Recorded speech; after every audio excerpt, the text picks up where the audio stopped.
ಈ 5 ರಾಶಿಯವರನ್ನು ಅರ್ಥ ಮಾಡಿಕೊಳ್ಳುವುದೇ ಕಷ್ಟವಂತೆ. ಯಾಕೆ ಗೊತ್ತೇ?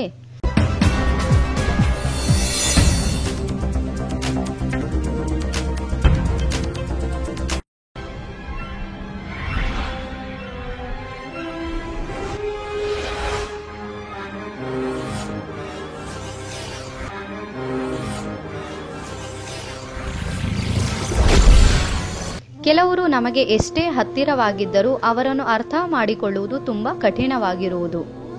ನಾವು ಎಷ್ಟೇ ಪ್ರಯತ್ನ ಪಟ್ಟರೂ ಅವರು ಒಂದು ಸಲ ಇದ್ದಂತೆ ಮತ್ತೊಮ್ಮೆ ಇರಲ್ಲ. ಪ್ರೀತಿಸುವವರ ಮಧ್ಯೆ ಜಗಳವಾಗಿರುವುದೂ ಇದೆ. ಇದಕ್ಕೆಲ್ಲ ಕಾರಣವೇನು ಎಂದು ಅನಿಸುವುದೂ ಇದೆ. ಮುಖ್ಯವಾಗಿ ಇಲ್ಲಿ ಗಮನಿಸಬೇಕಾಗಿರುವಂತಹ ಅಂಶವೆಂದರೆ ಈ ಎಲ್ಲ ವರ್ತನೆಗಳಿಗೆ ಮುಖ್ಯವಾಗಿ ರಾಶಿ ಚಕ್ರಗಳು ಕಾರಣವಾಗಿದೆ. ಭೂಮಿ ಮೇಲಿರುವ ಪ್ರತಿಯೊಬ್ಬ ವ್ಯಕ್ತಿಯ ನಡವಳಿಕೆ, ಗುಣ, ಸ್ವಭಾವ ಇವೆಲ್ಲವೂ ರಾಶಿ ಚಕ್ರಗಳ ಮೇಲೆ ಅವಲಂಬಿತವಾಗಿದೆ. ಗ್ರಹಗತಿಗಳು ಬದಲಾಗುತ್ತಾ ಇರುವಂತಹ ಆಯಾಮ ರಾಶಿಗೆ ಅನುಗುಣವಾಗಿ ಅವರ ವರ್ತನೆ, ನಡವಳಿಕೆಗಳಲ್ಲಿ ಬದಲಾವಣೆಗಳು ಕಂಡುಬರುವುದು. ಕೆಲವು ರಾಶಿಯವರು ತುಂಬಾ ಶಾಂತ ಹಾಗೂ ವಿನಯದಿಂದ ಇದ್ದರೆ ಇನ್ನು ಕೆಲವು ರಾಶಿಗಳಲ್ಲಿ ಮುಂಗೋಪ, ಸಿಡುಕುತನ ಇರುವುದು. ರಾಶಿ ಚಕ್ರಗಳಲ್ಲಿ ಅರ್ಥ ಮಾಡಿಕೊಳ್ಳಲು ತುಂಬಾ ಕಷ್ಟವಾಗಿರುವ 5 ರಾಶಿಗಳು ಯಾವುವು ಎಂದು ಈ ವಿಡಿಯೋ ಮುಖಾಂತರ ತಿಳಿದುಕೊಳ್ಳಿ. ಕರ್ಕಾಟಕ ರಾಶಿಯವರು ಯಾವುದೇ ಹಿಂದಿನ ಘಟನೆಯನ್ನು ಮರು ನೆನಪು ಮಾಡಿಕೊಂಡು ಮತ್ತೆ ತಮ್ಮ ಕೋಪ ವ್ಯಕ್ತಪಡಿಸುವಂತಹ ಸಾಧ್ಯತೆಯೂ ಇದೆ. ಇಂದು ಬೆಳಗ್ಗೆ ನೀವು ಅವರ ಮುಖವು ಸಂತೋಷದಿಂದ ಕಾಂತಿಯುತವಾಗಿ ಹೊಳೆಯುವುದನ್ನು ನೋಡಬಹುದು. ಅದೇ 1 ಗಂಟೆ ಬಳಿಕ ನೀವು ಅವರ ಮುಖ ನೋಡಿದರೆ ಹಾಗೆ ಇರದು. ಏಕೆಂದರೆ ಅವರ ಮನಸ್ಥಿತಿ ಬದಲಾಗುತ್ತಿರುವುದು. ನೀವು ಅವರಲ್ಲಿ ಇದರ ಬಗ್ಗೆ ಕಾರಣ ಕೇಳಿದರೂ ಅವರು ಅದನ್ನು ವ್ಯಕ್ತಪಡಿಸಲು ವಿಫಲರಾಗುವರು. ಇದರಿಂದ ನೀವು ತುಂಬಾ ಗೊಂದಲದಲ್ಲಿ ಸಿಲುಕುವಿರಿ. ಮತ್ತೊಂದು ರಾಶಿ ಮಿಥುನ. ಮೌನವಾಗಿ ತುಂಬಾ ಗಮನಿಸುವ ಗುಣ ಹೊಂದಿರುವ ಮಿಥುನ ರಾಶಿಯವರು ಅನಗತ್ಯವಾಗಿರುವ ವಿಚಾರಗಳ ಬಗ್ಗೆ ತಲೆಕೆಡಿಸಿಕೊಳ್ಳುವರು. ಇದರಿಂದ ಅವರು ಬೇರೆಯವರನ್ನು ಗೊಂದಲಕ್ಕೀಡು ಮಾಡುವುದು ಮಾತ್ರವಲ್ಲದೆ ತಾವು ಗೊಂದಲಕ್ಕೀಡಾಗುವರು. ಸಂತೋಷವಾಗಿರುವ ಮತ್ತು ಸಂತೋಷವಾಗಿಲ್ಲದ ಮನಸ್ಥಿತಿಯು ತುಂಬಾ ಭಿನ್ನವಾಗಿರುವುದು. ಆದರೆ ಇದು ಮಿಥುನ ರಾಶಿಯವರಿಗೆ ಹೊಂದಿಕೊಳ್ಳಲ್ಲ. ಮಿಥುನ ರಾಶಿಯವರಿಗೆ ಒಂದೇ ವಿಚಾರವು ಸಂತೋಷ ನೀಡಬಹುದು ಮತ್ತು ಅದೇ ವಿಚಾರವು ಕೆಲವು ಸಮಯದ ಬಳಿಕ ಬೇಸರ ಉಂಟು ಮಾಡಬಹುದು. ಇವರು ತಮ್ಮನ್ನು ಅರ್ಥ ಮಾಡಿಕೊಳ್ಳಲು ವಿಫಲರಾಗುವರು, ಆದರೆ ಯಾವಾಗಲೂ ಅಲ್ಲ. ಕೆಲವೊಂದು ಸಲ ಇವರು ಒಂದು ಅಭಿಪ್ರಾಯದಿಂದ ಮತ್ತೊಂದಕ್ಕೆ ಬೇಗನೆ ಜಿಗಿಯಬಲ್ಲರು.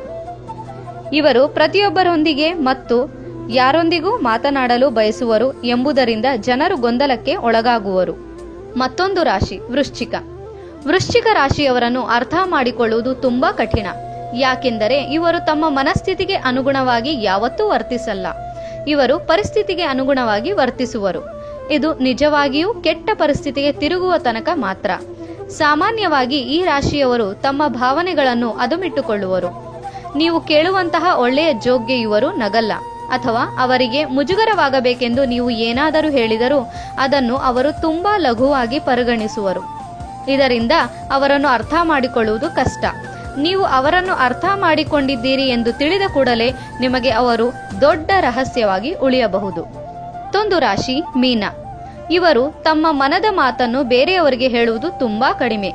ಮೀನ ರಾಶಿಯವರು ಎಲ್ಲರೊಂದಿಗೆ ಸ್ನೇಹ ಬೆಳೆಸಬಹುದು ಮತ್ತು ಇದರಲ್ಲಿ ಕೆಲವರು ತುಂಬಾ ಆಪ್ತ ಸ್ನೇಹಿತರು ಆಗಿರಬಹುದು. ಆದರೆ ಇವರು ಶಬ್ದಗಳಲ್ಲಿ ತಮ್ಮ ಮನದ ಮಾತು ಹೇಳಲ್ಲ.